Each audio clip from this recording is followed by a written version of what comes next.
Hello, everybody. Welcome back again to an amazing panel, Cultivating Land and Cultivating Home. This panel explores the intertwined notions of land stewardship and home and how Black practitioners, through their connection to the land, foster healing, care, sustenance, and wellness. The panel aims to connect the land on which the Black home sits and the happenings within the home. We are fortunate today that Dr. Julian Agyeman, let me know if I got you right, is moderating this discussion. He is a professor in the Department of Urban and Environmental Policy and Planning in the Fletcher, and is the Fletcher Professor of Rhetoric and Debate and endowed professorship at Tufts University. So shout out to the brother. And with that, I hand it off to you. Well, thank you. At least we've got some age diversity on this panel. Apparently one of our colleagues couldn't make it, but welcome to this panel, Cultivating Land, Cultivating Home. As was mentioned, I'm Professor Julian Agyeman, Tufts University, and my work centres on what I call just sustainabilities. For too long we've thought about sustainability in environmental terms, and environmental sustainability is good, we need it. But I could envisage a green world that was deeply socially unjust. I can imagine a green city that was deeply socially unjust, and I'll give you an example. Minneapolis. It's the second greenest city in the United States, and yet we all know what happened in Minneapolis. Green does not mean social justice. So just sustainabilities is an idea that really centres issues of equity and social justice within sustainability debates. Joining me on the panel are Eric Riley, and Eric has got a more up-to-date bio that he's just texted me. He's an urban planner and filmmaker, proudly born and raised on the west side of Detroit. He's a senior planning associate at Conque Design Initiatives Los Angeles office, a mission-driven community design nonprofit. At KDI, Eric works on several policy and planning projects aimed at transforming vacant or underused spaces in Black and brown communities into democratically designed public spaces. His praxis is rooted in passion for creating democratic and inclusive planning processes with marginalized communities of color. He's currently working on a commemorative landscape art project to celebrate the history of Sun Village, California, one of Los Angeles' oldest African American communities. Eric previously worked on the Reinvestment Fund in Philly in their Policy Solutions Department, where he supported their market value analysis initiative for multiple regions and neighborhood planning efforts. He holds a BA in public policy from Michigan and a master's in city planning from Penn School of Design. Let's have a round of applause for Eric. And James Williams is a forester with the Center for Heirs Property in South Carolina. He helps African American landowners manage their forests while they're working on clearing title to their property. Originally from Huntsville, Texas, James grew up working alongside his father and grandfather on lumberjack crews in the forests of East Texas. Recently, James has taken an interest in urban forestry and is working with homeowners in historically Black neighborhoods to manage the trees near their homes. He's currently working on a project to help underserved homeowners manage hazard trees and convert them into profitable wood products. James graduated from Brown University in 2010 and completed his master's at the Fletcher School at Tufts in 2014. Who wants to go first? Oh, sorry. Give it up. I don't mind. Okay, here we go. Well, we can't see the wood for the trees, so let's go with the forester, shall we? Okay. All right. Well, thank you, and thanks for having us, Harvard. Thank for all of you for being here today.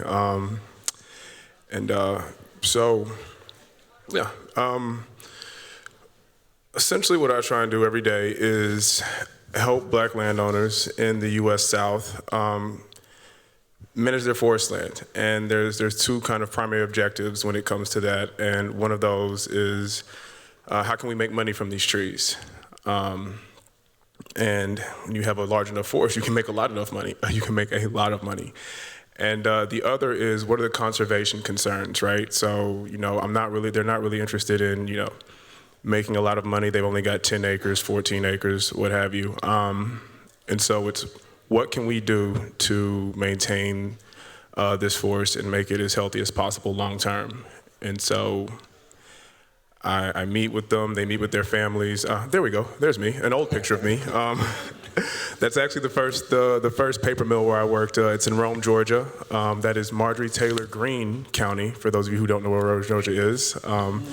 They sent a 26-year-old black man to there, straight out of grad school. This is a cool slide here. This is a process that represents something called afforestation. So you have land that was farmed. Okay, it's kind of transitioned from that. But you have land that was farmed, and decades after it hasn't been farmed, a forest springs up. That's one of my landowners right there. He owns 300 acres, and that's one of his original family homes. You can still see the structure. But yeah, and then this here is where I grew up. That is my grandfather and a friend of his sitting on the back of a truck, and that was the logging crew I worked with when I was growing up. I can actually run that machine. It's called a loader. I cannot drive that truck. And this is just, kind of a brag. This is me in Cape Town, South Africa. Actually, this is Hout Bay, so it's right outside of Cape Town, and I found a small sawmill there. And I went to work and learned how they kind of did things there, and that was cool. This is what I'm into now, and it's managing trees that are close to home. So you hear all this stuff about canopy coverage, and if you can just hold this here, I'd appreciate that. Okay, yeah, thanks. This is something that happens a lot in overstocked areas in historically black communities. And you hear a lot of things about, like, we need more trees equal better economic outcomes, better healthcare results. Well, if that's the case, then Lakewood, Atlanta would be Wakanda. And I mean that absolutely serious. We have amazing canopy coverage, but it's overstocked. And whenever we get high winds and high rain, you see a lot of this in the neighborhood. And what I'm working to do is help landowners defer some of the cost of that by converting that tree into something marketable. So to get a tree of that size removed, it's gonna run you about $10,000. Let me say that again. What could you do with $10,000? You just bought your home, and you realize that, the developer or the real estate person said it has this beautiful tree. Well, that tree was unhealthy. And hardwood trees in particular conceal their imperfections very well. But a telltale sign on most trees is the crown thinning. Are there leaves at the top? Anyway, you're excited to buy your first home, and then you realize that this tree is gonna fall one day, and you have to pay $10,000 to have it removed. Well, what's the value of the wood in that tree? Is it the arborist that's gonna come by, they're gonna take it, they're gonna chip it, but what could you do with that wood? What could be made from it? What use could it be put towards? So that's kind of where I am now, is this urban forestry kind of space, and you can go to the next slide now. And this is just more of it, right? So this is all in the same neighborhood. I have dozens of photos like this, but this is all within like a 3-mile radius of where I live and work, and you just see trees down everywhere whenever there's high wind and high rain. So, yeah. Yeah, thanks, James.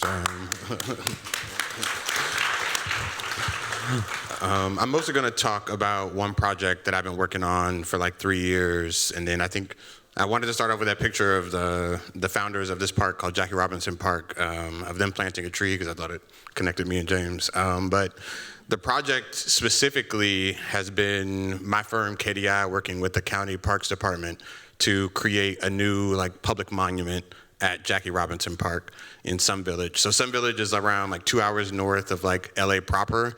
It's in the Antelope Valley, and it's the first Jackie Robinson Park in the country. It was started by a group of black people who created this sort of black town.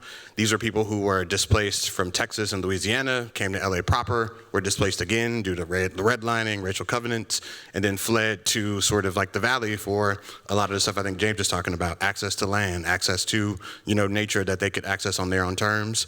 And then in the midst of that, the women's club there These are all women who were part of a women's club, but they were also members of Delta Sigma Theta sorority. They came together and they fundraised to buy land to create a park. And they basically forced the county to build them a park in the middle of nowhere.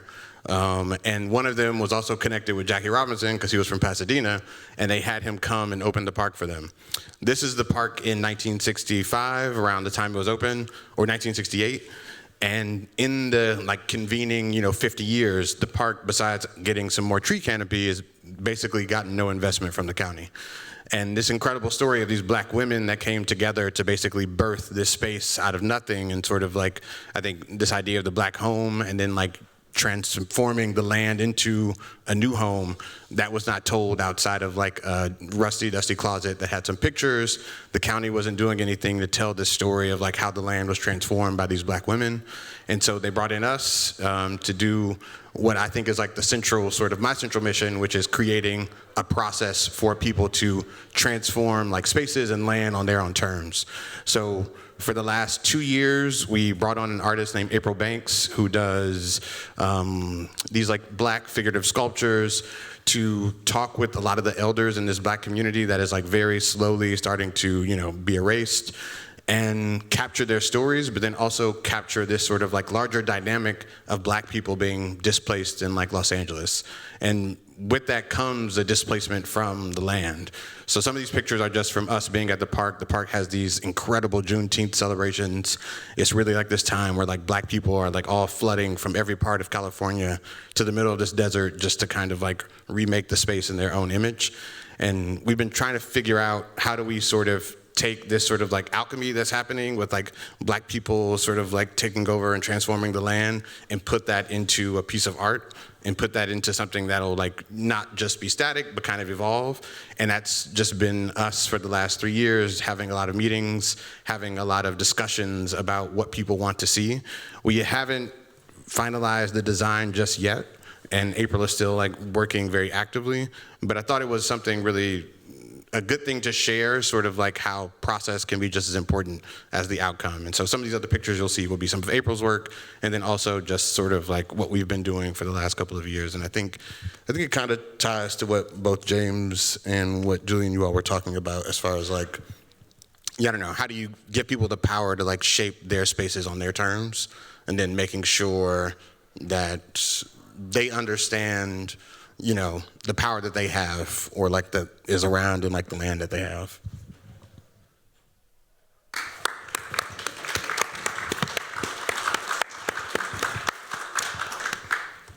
So I'm going to start with a question for each of these two, and then we're going to go into conversation. Hopefully we can have about 15 minutes of interaction with the audience as well.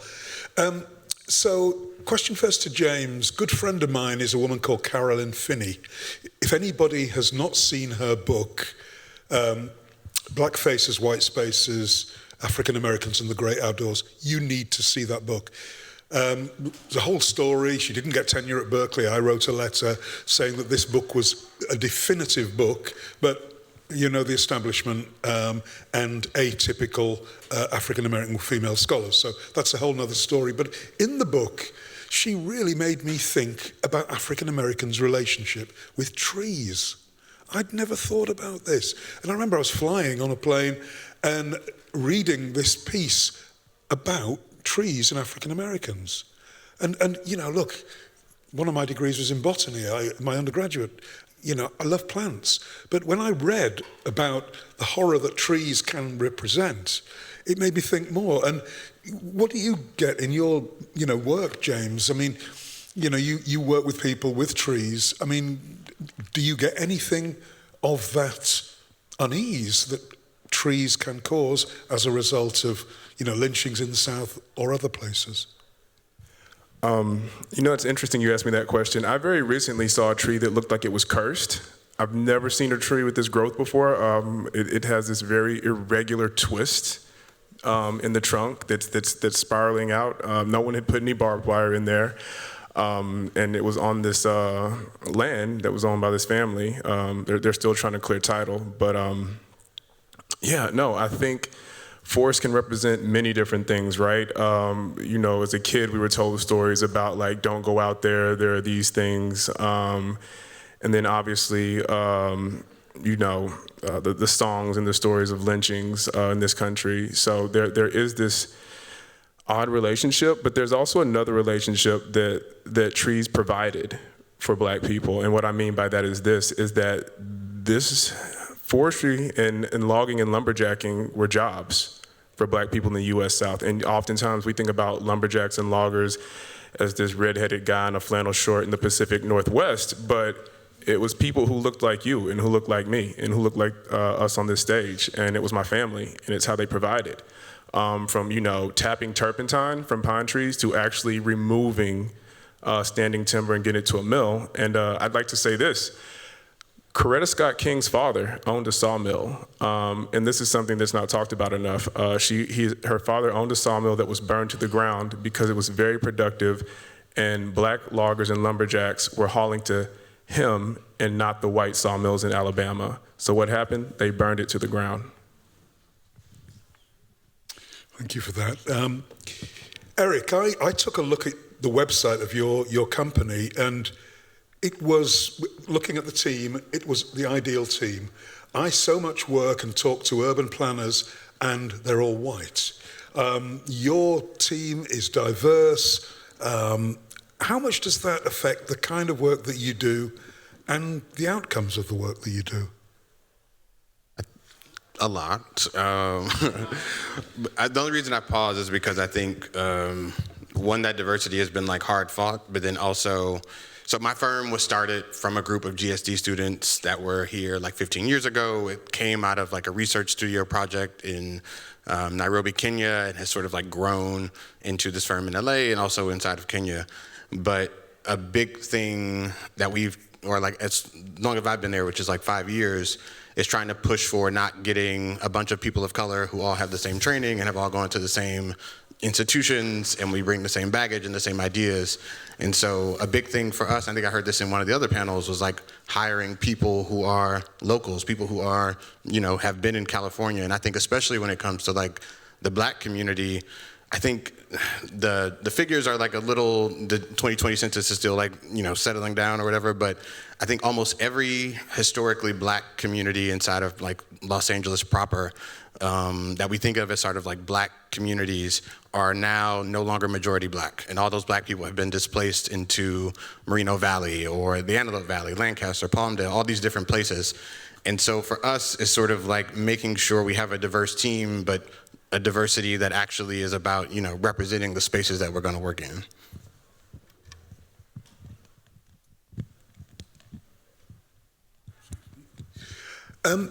Thinking about that and thinking about, obviously you work in urban and rural environments. You work mainly in an urban environment. So there's two thoughts I want to just throw out to deepen this conversation. So two things I'm really interested in at the moment. Number one, not controversial, urban planning is the spatial toolkit of white supremacy, period. Ain't woke, that's just fact. Racist covenants, redlining, housing policy, zoning. It was only 1917 when racist zoning was outlawed, and then we got single family zoning, which was a proxy for racist. So what I'm saying here is, Black people didn't choose where to live, it was told to them, certainly in an urban setting in US cities. So the Black home does become very important. It's your inner sanctum. And the second point I want to make, and this is again a piece of research that I'm doing, if you believe me that urban planning is the spatial toolkit of white supremacy and we can do something about it, then you also have to sort of think about how do we shift from what we might term today racial planning, which is what's still going on, to reparative planning. How do reparations come through urban planning? Now, you can think of certain cities, Providence, Asheville, and Evanston, Illinois. Evanston, Illinois is doing reparations, but through housing policy. Where is the American city that has shifted the needle towards reparations through the whole of urban planning? Open space policy, green space policy, transportation planning, housing planning, economic development. Who's doing that? So in urban planning at the moment, I think we've got some exciting shifts coming on. And I just want my panelists to ponder on race, space, and place, and how that dynamic affects their work. So, James, do you want to say a few words? Race, space, and place. How does it affect your work? I do, because when me and Eric talked on the phone, I invited him to Atlanta to come fix some things. But no, in all seriousness, I think it is important that you have a black eye and a black perspective in historically black neighborhoods, right? It's more than just a commemorative plaque on a new building that says, here once stood a black Baptist church, and now it's, or you go into a Trader Joe's or a Whole Foods, and there are these like black and white wallpapers of like what the black neighborhood used to look like when you go in. It has to be intentional, and it has to be with people who look like you. And I see this every day in my work when I'm working with landowners in South Carolina, right? If they've dealt with a white forester, those white foresters just can gloss over concerns, the nuances, right, of how we communicate with each other. And I've heard all kinds of horror stories, but it's just seeing someone who looks like you and has the same cultural values of you, right? Like, I'm black, I'm from the South. My family has heirs property in Texas. I understand, where you're coming from. That is of tremendous value to people in cities where you're planning, where you're gonna do work. And that's why I'm like, Eric, you gotta come to Atlanta, you do this, man. We have the space, fix it. So. I don't know if I can fix it, but no, it is a big thing for me too, is like where the race, space, and place conversation is, like, where does that work happen? And I think going from planning school on the East Coast and then being a practitioner on the West Coast, there is this conversation where we aren't talking about the South most of the time. A lot of people who want to be sort of prestigious planners or designers, they don't see that as a space where their practice can flourish, or they can do things that are innovative. And I think a lot of that has to do with, because it's black people, and I think people don't really think about how their design or what they do can serve the black community. But I think that sort of larger thing you were talking about, Julian, made me think about the Bruce's Beach situation in LA, which, for those who don't know, there was this really famous sort of reparations case that happened this year or last year, where this family was given back land that had been taken from them. It was right in, I think, either Huntington Beach or near Santa Monica, so really prime property. It had been taken from this black family and then turned into a park, and then it was given back to them, and then they sold it. They more recently, they got all this land and then they sold it to a developer, I believe. And there was a lot of people who were upset because they were this is sort of a very, this is a great case study of people lobbied for this family to get that land back, and then they sold it.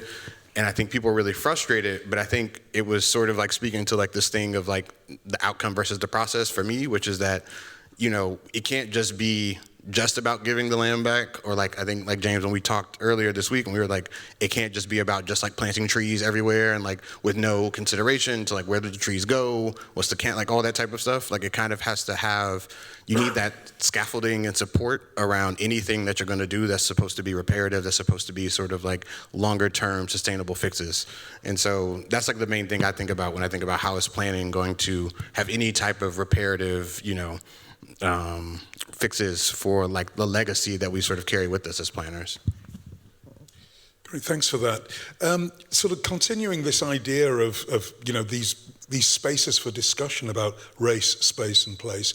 And as you pointed out, I mean, some firms steer clear of this work. I think this is an area, obviously, where we can take a lead. But one thing I want to think about, and I'm just wondering, because I wasn't here for the first session, do we think about Indigenous spaces within the work that we do? I mean, I heard a statistic somewhere that, a large percentage of African Americans in the US have Indigenous blood. Indigenous spaces were more welcoming spaces after slavery. Are we thinking about Indigenous spaces as well as, what we might call black spaces? Does indigeneity come into your work, is what I'm saying, I suppose? In my work, definitely. I think a lot of the So Jackie Robinson Park is the first park the county has brought us on to kind of like help work with the community to reimagine what the like commemorative landscape looks like. So that's like the monuments, the public art, the signage, everything. We've just started a new project in East LA that's with the majority Latino community, and we've been working with this org called Land Under the Plinth that is a indigenous organization in Los Angeles that's thinking about, you know, how do we start to, you know, controversially, like moving past like land acknowledgement to involving like tribal nations that exist today in like urban planning, like actual projects. How do we put them into the budgets? How do we put them like in the RFPs to like review projects that are going to be built? And I think those like more tangible things are like how it shows up in my work and how I think it should start to show up in like most people's work is like how do we in giving like the tribes and like the indigenous or the native like communities that are existing today, how do we like involve them in a process to give them like actual power and not just like sort of virtue signally power?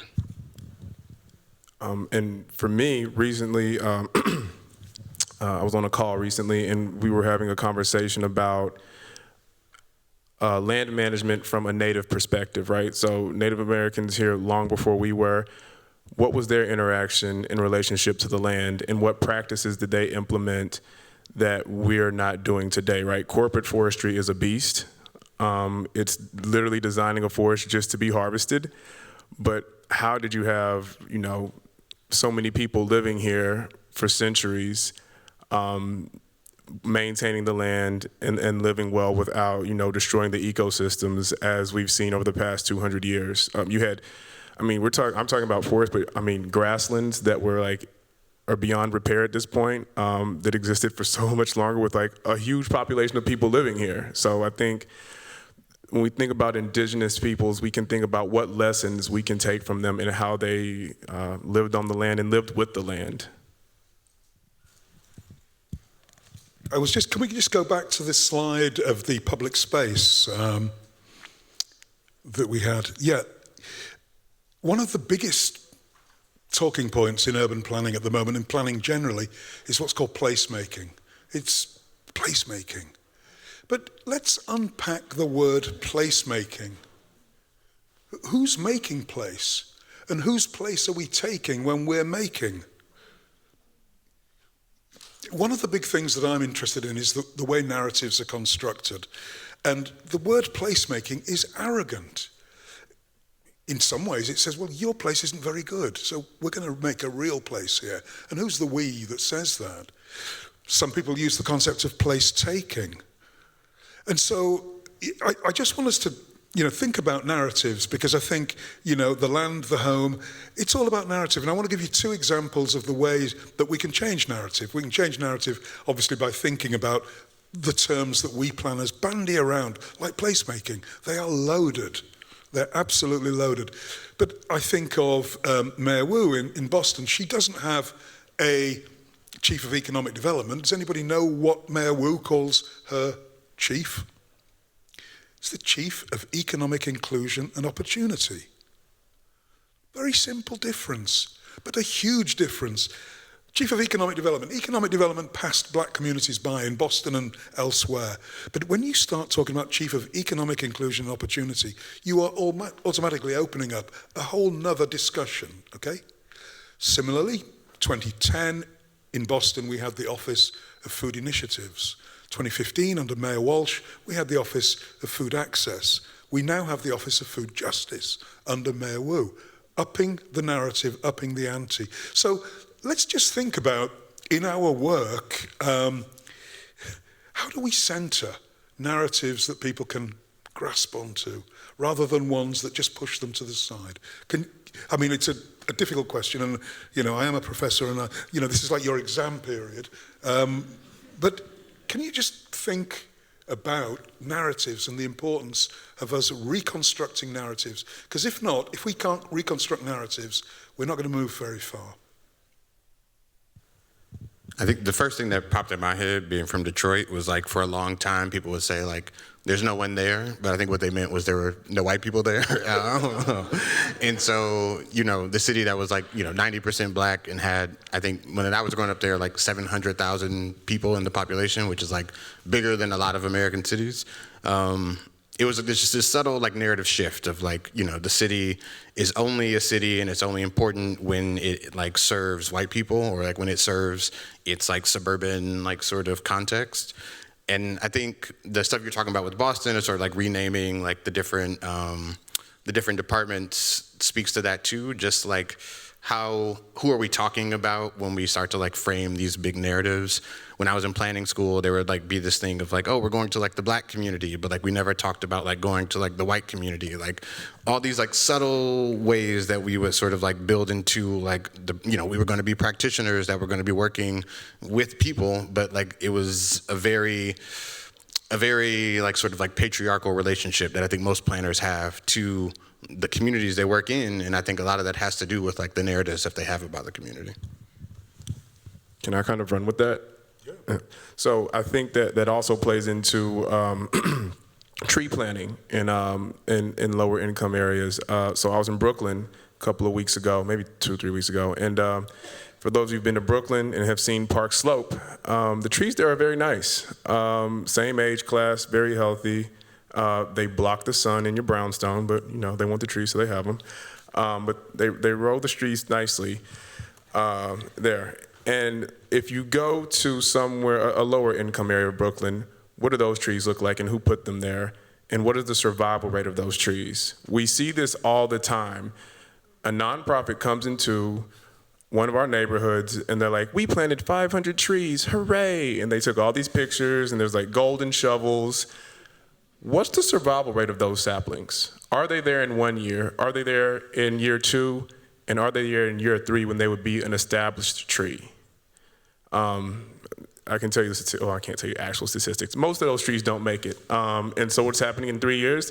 They're back again with their golden shovels and a sapling, and they're putting it in the ground, and they're taking pictures, and they're saying, we planted another 500 trees in a Black community. Well, what happened to the first 500 trees you planted? So you're treating this Black space like it's your personal garden, right? And you're Instagramming it to get for your annual statement that goes to your investors or whoever in your PR reports. But it's called greenwashing, by the way. It's done with carbon credits, it's done with tree plantings, and I think it's something as a community we have to stand up against. If you're going to put trees in our community, talk to our community, and don't just come with cameras, come with good intentions, and come with some money too. And expertise and Black foresters and better money always helps. Yeah, give me a call for sure. That really feeds into an experience one of my former students had. She went to work for the Public Health Department in Providence, Rhode Island, and they were doing a tree planting in lower income neighborhoods. And one particular man was up in arms because he asked them what species they were going to use. And he said, that drips sap on my car and it'll get baked on in the summer. And it takes ages to get it off. Don't plant that tree. Knowledge. Mine and map the community knowledge about different tree species. Don't just go and plant in these neighborhoods and say, yeah, we got 500. And then there's a grip and grin photograph with the mayor, grip and grin. There's that kind of thing. And that's what these organizations do in their annual reports. So let's respect community knowledges around different trees, different species. I think that's a really useful point. I want to start taking some questions. Can we start getting the microphones ready? And if people have questions, put your hand up and our colleague here will come and... Oh, we have one over here.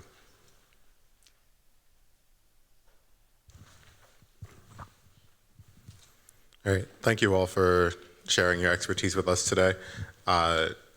You mentioned briefly like the relationship between cultivation and indigeneity, and I think something that was striking about a lot of the pictures that were cycled through was the sort of implication of devastation, the way that certain landscapes get transformed by the way that we cultivate them. I think so often, as you said, it's a tool of white supremacy. And I was wondering if there's a way to practice forestry and a way to cultivate land that maybe stands opposed to the encroachment and devastation.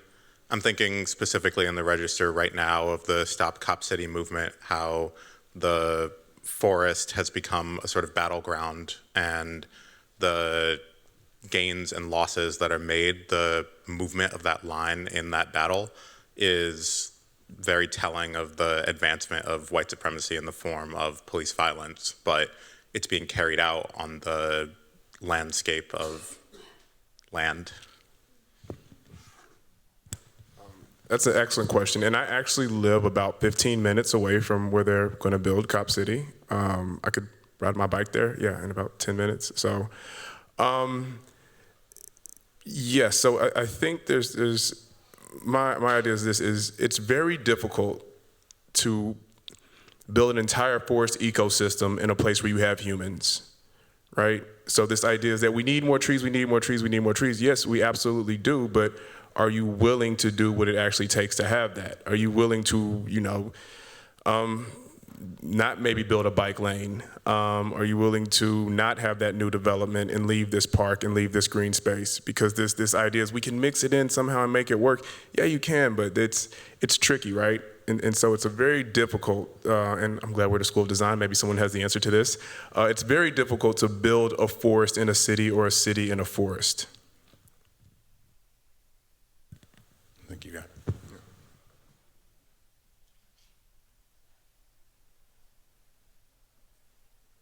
Thank you so much. Hi, my name is Sole. I'm come from New Mexican territory, DF. My family is Nahuatl. I was wondering if you guys partake or practice in any decolonial land management practices, especially considering here in the East Coast, and 'cause I feel like we learn a lot of land management from our books and our people, the white people who teach us and stuff, but in what ways do you guys learn from the indigenous nations here on this territory in a way that it really is you can mix humans and nature, it's not a problem, the land needs us and we need the land. I'm wondering if you know of any or if you guys do any decolonial practices in that way. Thank you.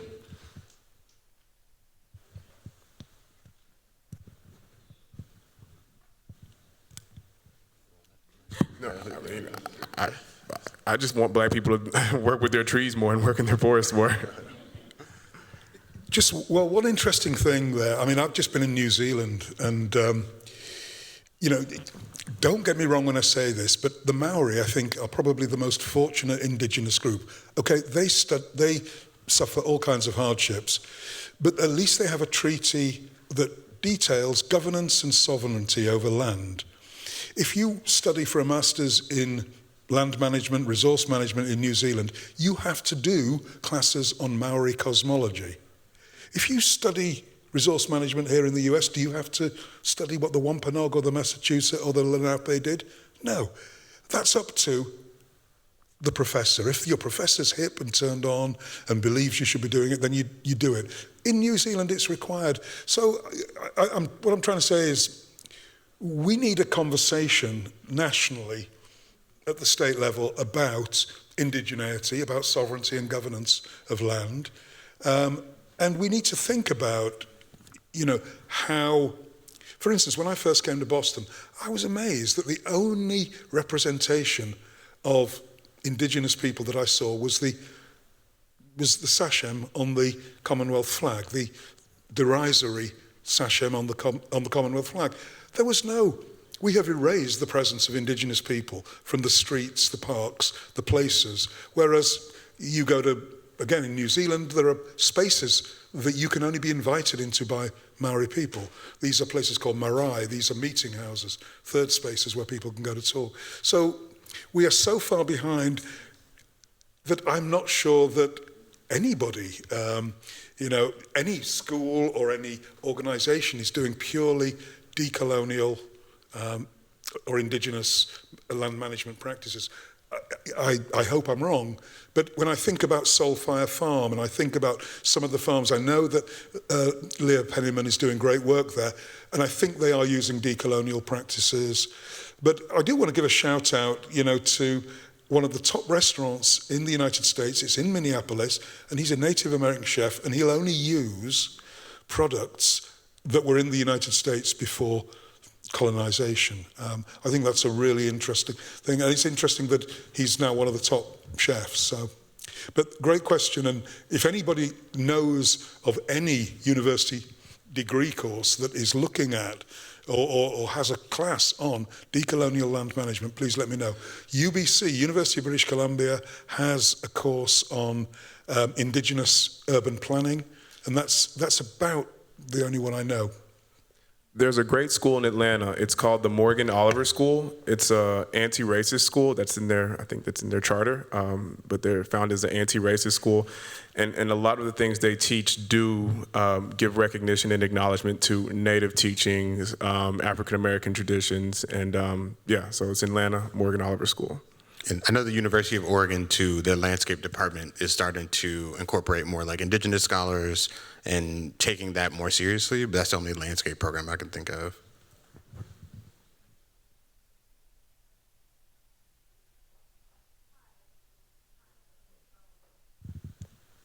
Hi, I'm Bethany. I'm from Toronto, but I go to school in Winnipeg at the University of Manitoba. And I just want to say, to answer your question and to answer her question, that the University of Manitoba, it has a big Indigenous community, and Manitoba does. And a lot of what we learn is like decolonization and focusing on Indigenous design practices, and that is at the core of our faculty.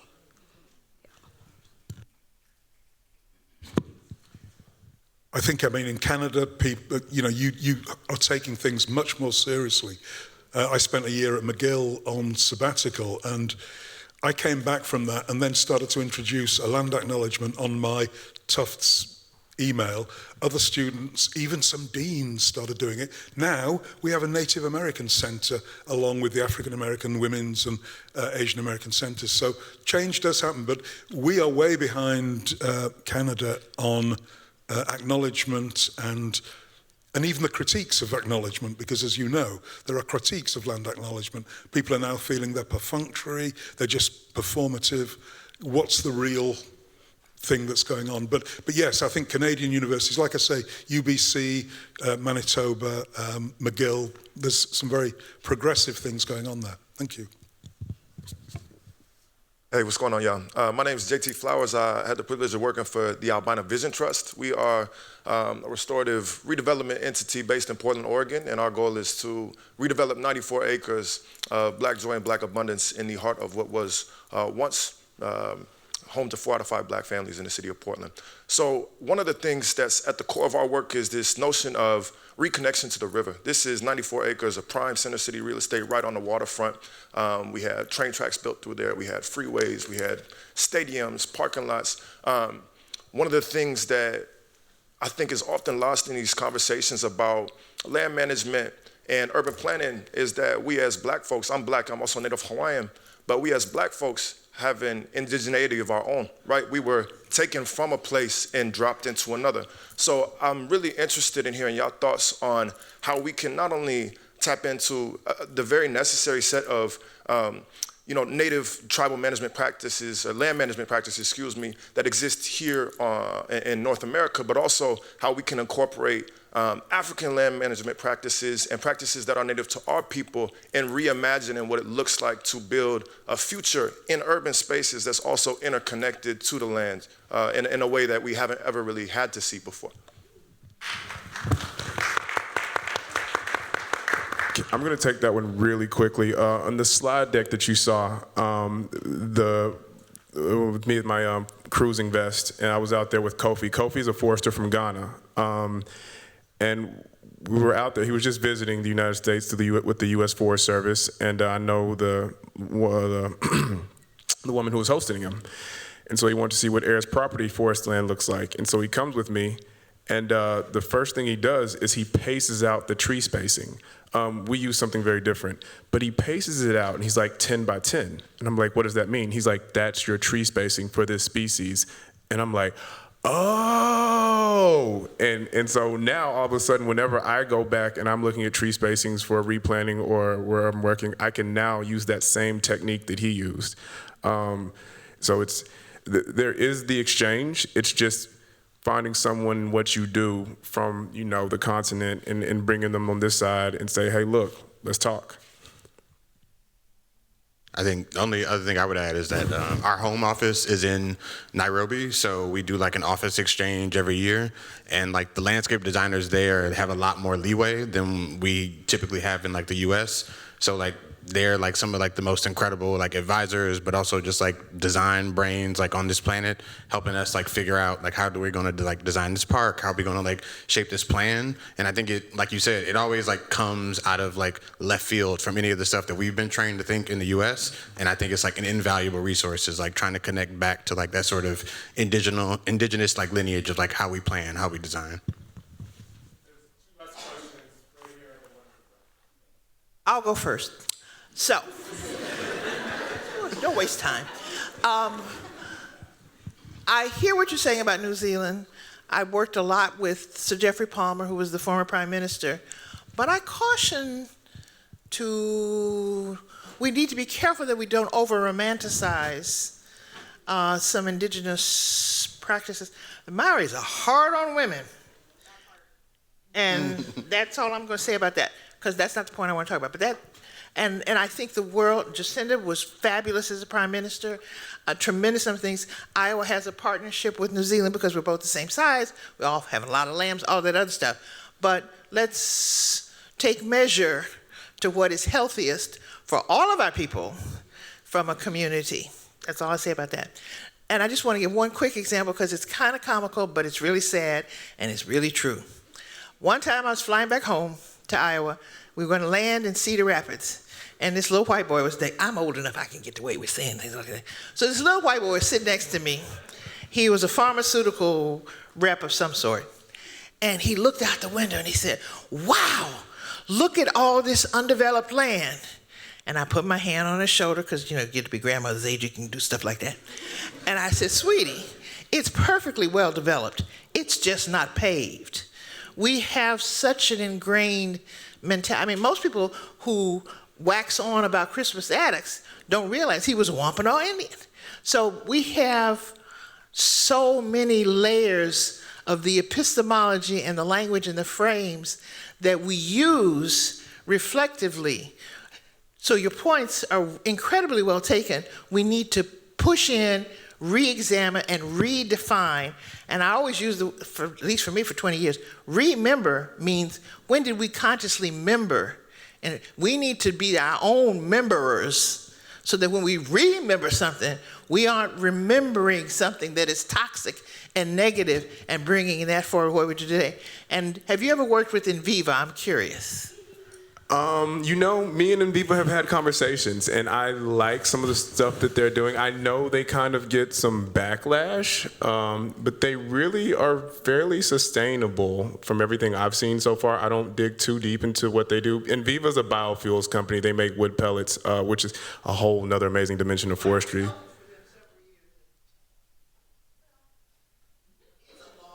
As a fellow Texan, we can catch up after this.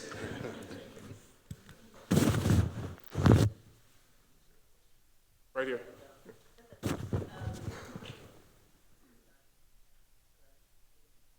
Okay, maybe there. I'm curious to know, I was very sort of moved by the picture that you showed with the tree that had fallen on the house. I have like 500 others. Okay. Well, I'm from Nairobi. I grew up in Nairobi. Growing up in school, it was like mandatory education around planting trees and, you know, soil erosion and like the dangers of this. And it always kind of came down to like plant trees, plant trees, plant trees, plant trees. My mother has a beautiful garden with a lot of trees, but because of climate change, things are different now. And so you're having a lot more of trees felling and, you know, things of that nature. And because of colonial rules, she's not allowed to cut any of the trees or transplant trees until you get like, you know, permission from the government and the mayor and the this and the that and bribe somebody and all these different things. And I'm curious in both of your work how climate the climate crisis is changing the way that you plan for, agriculture or greenery? The soils are stressed and the ecosystems are trash. No. But seriously, in a lot of urban settings, the soils are very stressed and not in the best condition, which is why another reason why you're constantly seeing trees being replanted and not surviving. And that is a huge thing we take into consideration. And one of the things that worries me in conjunction with that is trees are treated as this policy silver bullet, right? This administration just gave a bunch of money to plant more urban trees, and I honestly feel like they just shot it blindly, like millions of dollars to just like different cities to plant more trees. Well, who's planting these trees? Where are they planting them? And what are they like? What's the idea behind this, right? It's just like, well, a tree will fix it. And like I said, where I live in Atlanta, in Lakewood, we've got plenty of trees. And it is what the south side of Atlanta, what you might think it looks like, right? There's a lot of activity that goes on. If you listen to rap music, some of that activity happens in that neighborhood. So, yeah, I don't think that trees are the end all be all to fix all the problems.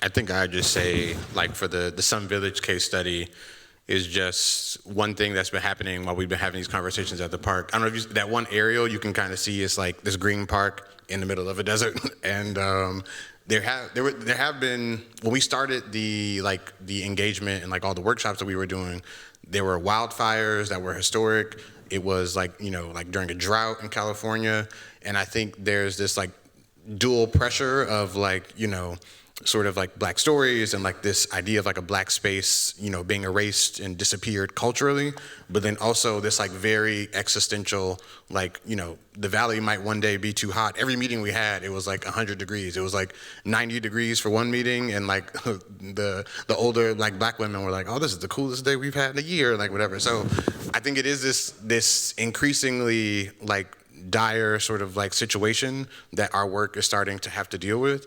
And I think for us, it's about, for all of us who are sort of like in the consulting world, really pressing like the government and stuff to, these cultural projects, these projects around like infrastructure and land have to have something that is around like this sort of reparative climate justice, taking care of environmentally justice impacted communities that are going to be on the front lines of the places that are going to have the most damage, but then also like are going to be bearing like the brunt of, the climate disasters that are happening right now. And if you don't include that in the projects, like you kind of are shooting yourself in the foot.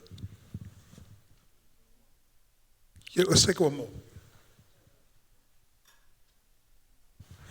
You can hear me.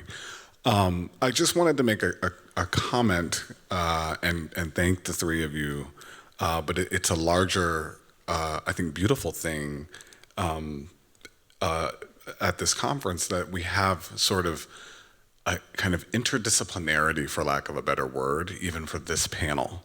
And I think there's an invitation to be now mixing conversations of culture with conversations that would typically be relegated to the social sciences or to science, right? And I think this is where we're talking about reattuning or just attuning ourselves from a cultural standpoint when we think about climate change. And so that's why I just want to name the importance of the sort of hybridized work that you all are doing, or even the hybridization of a panel like this, where we have somebody talking about memory and culture and stewardship and what it means to steward land and have a relationship with those plants. And then also folks who are looking at what does it mean to think about an ecosystem, right? And how do we start to, tap kind of Black indigeneity in that regard. So I just think that it's really important that we're having these sorts of interdisciplinary conversations around this. Wasn't really a question. It's a great point, and it's a great point to end on. Can I just ask my colleagues if there's one point they'd like to leave you with, one thought they'd like to leave you with? Either of you can go first.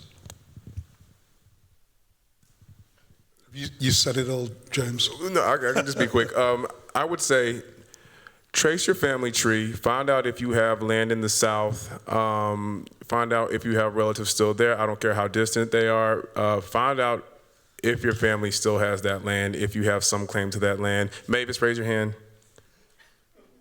Mavis is an attorney who's done a lot of great work around heirs property. Do you still do that, Mavis, a little bit?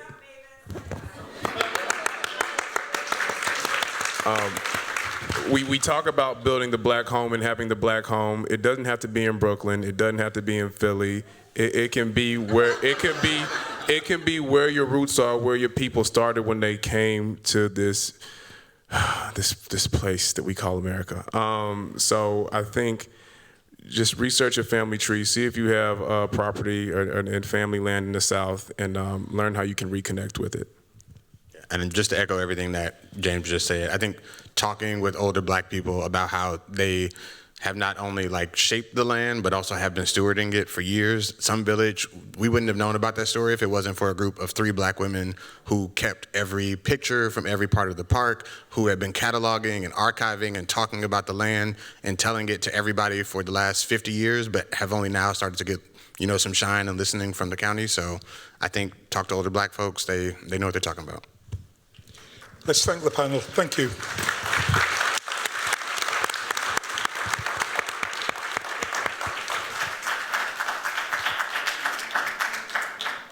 Hello, all. You can call in people from outside. This is fun. How has everyone been? How has the panels been? Good. Woo! Yeah. Part of organizing the conference is you don't get to see much of the actual content. So I would be watching everything as is recorded after and enjoying being in the spaces you guys have been. Today we heard about different panels. What's the legacy of the black home? How do we define it? How do we represent the black home? How do we imagine? How do we cultivate and sustain the black home? Also, my apologies for the workshops being full. I know a lot of you wanted to be on those workshops, but we have space limitations. But it's been interesting seeing, like, I've been running around, talking to people, having conversations with some of you all, asking you how your experience has been, and it's been so beautiful hearing about it. And I hope you've been able to take something away from today. So this is just a quick thing. Turn to the person next to you. Talk about your day. One phrase. I give you 2 minutes. Give like a summary of what you've learned today. 2 minutes, chatter. That was 2 minutes. I was keeping time. Give you a second. But yes, on Saturday, our theme for the day was how do we make and remake the black home? Yesterday, you heard me talk about my mother's dress, my 2 suitcases. I am currently in the process of making my own black home, my own space. And today was very enlightening to hear about different ways to do that, but also the idea of remaking the black home. So I am from Nigeria, so I'm in a different country, been here for a while, but like how do I bring those parts of me into my new home, and how do I bring them into the community I am putting myself into? And most importantly, how do we do it all together? It's not a one-person job, which is what I've, like, my biggest takeaway from today, from all my running around and talking to people. So I am happy to end the day on a good note, and I leave you with this statement from a fellow co-chair. It feels like a breath of fresh air come to life. We've been planning this conference for a year, almost a year. And seeing all these people talking about everything and bringing it to life has been so enlightening, and smiles on our faces. I'm constantly smiling. I feel like my muscles are breaking, especially being in this space and where we are. And I hope you all, like I mentioned yesterday, I hope you are able to ask questions, to answer with questions, to think about questions. Have a blessed Saturday.